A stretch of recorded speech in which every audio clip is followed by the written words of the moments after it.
Ready হচ্ছে আমাদের নিরামিষ ছোলা দিয়ে মোচার ঘন্ট। টেক্সচারটা দেখুন, একদম সফট আর জুসি টাইপের হয়েছে, একদম সফট নরম তুলতুলে। আপনারা ঠিক এইভাবে বাড়িতে করে খাবেন, খেয়ে আমাদের অবশ্যই জানাবেন। আজ আমাদের হেসেলে হবে মোচা ঘন্ট, নিরামিষ মোচা ঘন্ট। তাই জন্য এখানে মোচাটাকে নুন জল দিয়ে ভাপিয়ে সেদ্ধ করে জল ঝরিয়ে রাখা রয়েছে। জলটাকে একদম ঝরিয়ে রাখা রয়েছে, একটু পরিমাণের জল কিন্তু এখানে নেই, সেইভাবে কিন্তু জলটা ঝরিয়ে এখানে মোচাটাকে সেদ্ধ করা হয়েছে। রয়েছে এখানে আলু, কুচি করা লঙ্কা, 3-4টে কুচি করা লঙ্কা, এক টুকরো আদা, একটু ছোলা, এটাও কিন্তু সিদ্ধ করে রাখা আছে। এটা হচ্ছে বড়ি, দু রকমভাবে হবে, একটা ছোলা দিয়ে একটা বড়ি দিয়ে, তাই একটুখানি বড়ি আর ছোলা। আর এখানে রয়েছে সব রকমের মশলা, রয়েছে 1 টেবিল স্পুন হলুদ গুঁড়ো, 1 টেবিল স্পুন ধনে গুঁড়ো, 1 টেবিল স্পুন সাদা জিরের গুঁড়ো, 1 টেবিল স্পুন কাশ্মীরি লঙ্কার গুঁড়ো, 1 টেবিল স্পুন চিনি, 1 টেবিল স্পুন গরম মশলা আর সামান্য পরিমাণে স্বাদ মতো নুন। এই হচ্ছে মোচার রেসিপি উপকরণ। চলুন এবার দেখে নেওয়া যাক মোচাটাকে কিভাবে করা হয়। প্রথমে বড়িটাকে ভেজে নেওয়া হচ্ছে একদম অল্প তেলে, বড়িটা ভাজা করতে। এবারে আলুটাকে ভাজা করা হবে, আলুটাকে দিয়ে দেওয়া হয়েছে।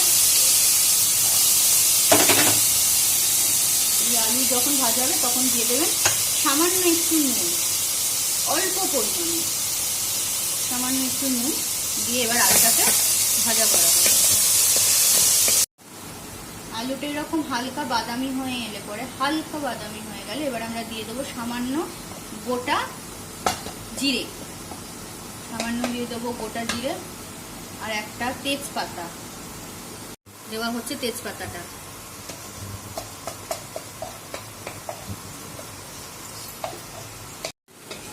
সমস্ত উপকরণের যে মশলাগুলো ছিল সেগুলোকে তার মধ্যে আদাটাকে থেতো করে এটার মধ্যে জল দিয়ে গুলিয়ে রাখা রয়েছে। এই মশলাটাকে যদি আপনারা সামান্য একটু জল দিয়ে গরম করে নিতে পারেন, মানে ফুটিয়ে নিতে পারেন, তাহলে কিন্তু খাওয়ার টেস্ট আরও দ্বিগুণ বেড়ে যায়।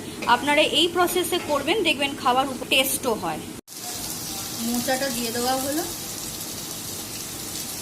অল্প পরিমাণে মোচা দেওয়া হবে, শুধুমাত্র এটা প্রথমে একটা হবে ছোলা দিয়ে আর বাদ বাকি মোচাটা রেখে দেওয়া হয়েছে যেটা হবে বড়ি দিয়ে। এবারে করবে ছোলা আর সামান্য কুচনো লঙ্কা,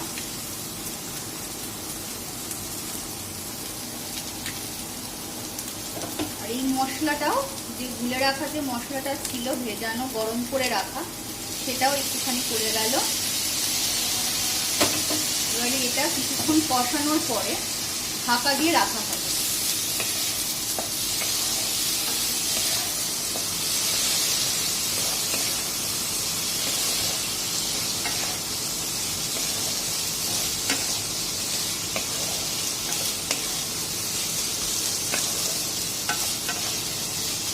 কষানোতে একটু জলের ছিটে দিতে হবে, বেশি জল না, জাস্ট এরকম করে আপনারা একটু জলের ছিটে দিয়ে দেবেন।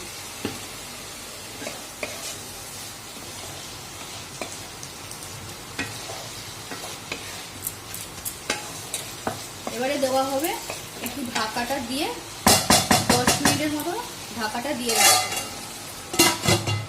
ঢাকনাটা খুলে নেওয়া হলো, মিডিলে কিন্তু একটু জল আর সামান্য একটু নুন পড়েছিল। আর এখন আমরা আবার ঢাকা দিয়ে সেটাকে তুলে নিয়ে ঘিটা দিয়ে দিলাম। লাস্টে যে ঘি দেওয়া হচ্ছে, নামানোর আগে একটু ঘি দিয়ে নাড়ি চাড়িয়ে আমরা নামিয়ে নেব।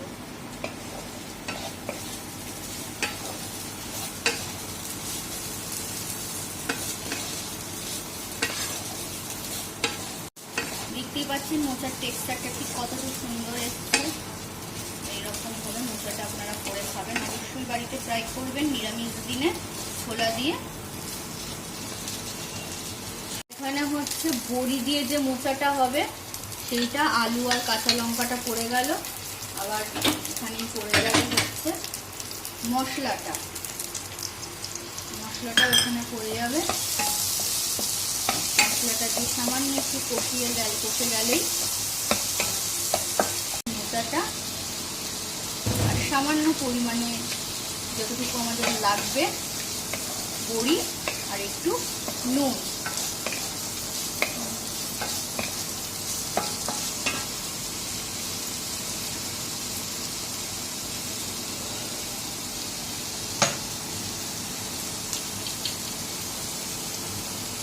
পারলেন কত কিছু নুন দেওয়া হলো। নুন দিয়ে নাড়িয়ে চাড়িয়ে আপনারা আবার ঢেকে রেখে দিবেন 5 মিনিট। 5 মিনিটের মতো ঢেকে রাখবেন, তাহলেই জিনিসটা কষে যাবে। বড়ি দিয়ে নিরামিষ মোচা ঘন্ট রেডি।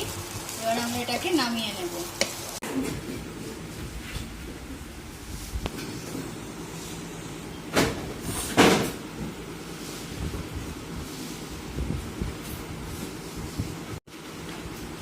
আর এই হলো নিরামিষ মোচা ঘন্ট বড়ি দিয়ে। বড়ি দিয়ে বানানো। এরকম প্রত্যেকদিন আমার ভিডিও পেতে অবশ্যই আমার চ্যানেলটিকে সাবস্ক্রাইব করে রাখবেন, ডেলি নতুন নতুন রেসিপি পেতে। আর কি রেসিপি আপনারা দেখতে চান অবশ্যই আমার কমেন্ট বক্সে জানাবেন। আপনারা পাশে থাকলে আপনাদের সহযোগিতায় আমি অবশ্যই এই চ্যানেলটিকে এগিয়ে নিয়ে যেতে পারবো। ভালো থাকবেন, সুস্থ থাকবেন আর আশীর্বাদ করবেন।